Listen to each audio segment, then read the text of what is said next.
Ready? Ready? 1, 2, 3. 2, 3.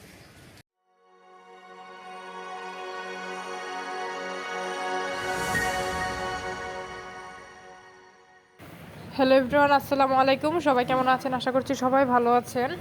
আমিও আল্লাহর অশেষ রহমতে অনেক ভালো আছি। প্রতিদিনের মতো আমি আজকেও নতুন আরও একটু ভিডিও নিয়ে আপনাদের মাঝে হাজির হয়ে গেলাম। আশা করছি পুরো ভিডিওটি দেখলে আপনাদের কাছে অনেক ভালো লাগবে। তো আজকে আমি পোলাও আর গরুর মাংসের রেসিপি আপনাদের সাথে শেয়ার করব। তো এই যে মাংসগুলো এখানে কেটে নেওয়া হয়ে গিয়েছে। তারপরে এই যে আমি রান্না বসিয়ে দিয়েছি। অপর সাইড দিয়ে আমি কিন্তু পোলার চালগুলি ধুয়ে নিব। খুব ভালোভাবে পোলার চালগুলি ধুয়ে নিতে হবে, কেননা পোলার চালে কিন্তু অনেক মরা চাল থাকে, তারপরে অনেক ময়লা থাকে, পাথর। তো তার মধ্যে আমি তরকারিটা বসিয়ে দিয়েছি। এই যে আমার পোলাওটাও কিন্তু হয়ে গিয়েছে।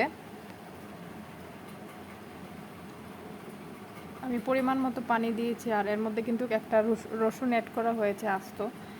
এভাবে রান্না করলে নাকি ফ্লেভারটা ভালো আসে।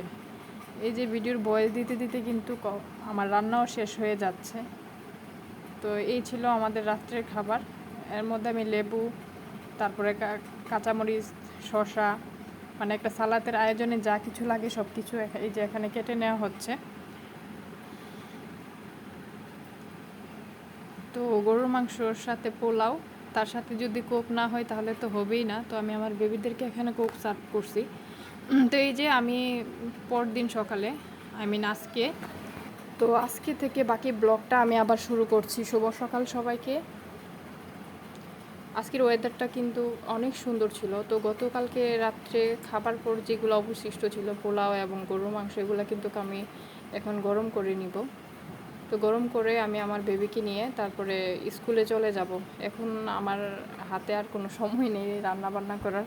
তো যা আছে তাই খেয়ে নিতে হবে। তার মধ্যে আমি কিন্তু আমার বই খুলে বসে গিয়েছিলাম। তো আজকে আমার ইনকোর্স এক্সাম ছিল, হওয়ার কথা ছিল কিন্তু হয়নি। সবগুলো বই আমি ঘেটে ঘুটে যতটুকু রিভিশন দিয়েছি। তারপর আমি আমার এই যে থালা বাসনগুলো ধুয়ে নিলাম।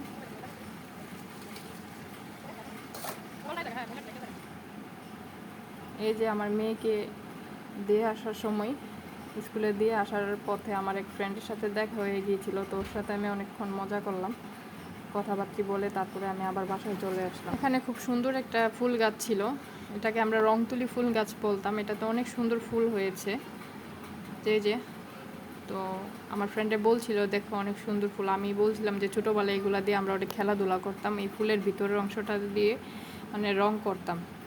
তো তারপর আমার সাথে কিন্তু আমার ছেলেও ছিল। তো আমার ছেলে একটু জিম করে নিবে এখন, ব্যায়াম করলে নাকি শক্তি হয় ও বলছিল।